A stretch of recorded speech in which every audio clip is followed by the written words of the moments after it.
ভয় আউট ভরসা ইন। ফলতার পুনর্নির্বাচনে ঠিক যেন তারই প্রতিফলন। অভিযোগ গত 15টি বছর ভোট দিতে পারেননি। তার কারণ একটাই, এলাকার ত্রাস জাহাঙ্গীর খান। তবে স্বঘোষিত পুষ্পা ভোট যুদ্ধের কয়েক ঘন্টা আগেই রণক্ষেত্র ছেড়ে একেবারে পগার পার।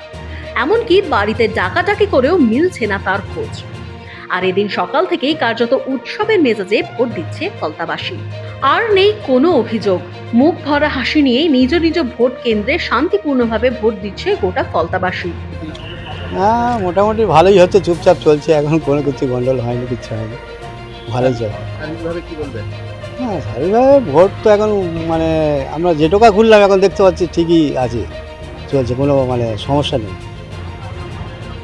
আগেরবারে কি সমস্যা হয়েছিল? আগের বারে তো অনেক সমস্যা হয়েছে, সেই 8টা থেকে তো টেম মারা ইয়ে দেওয়া, সব টেম মারছে, কোনোটা সেন্ট দিচ্ছে, কোনোটা এ দিচ্ছে, মানে আমরা তো নিজেরাই তো এমনি 50টা 60টা শুধু মানে বুধে অবজেকশন মানে দিয়েছি।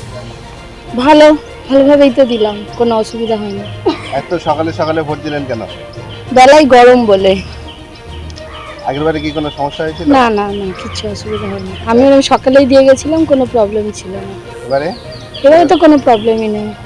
তবে 15 কোম্পানি কেন্দ্রীয় বাহিনী, ওয়েবকাস্টিং থেকে সাজোয়া গাড়ি, আঁটো নিরাপত্তার মাঝেই চলছে ফলতার পুনর্নির্বাচন। Bureau report, Falta news poll Bangla.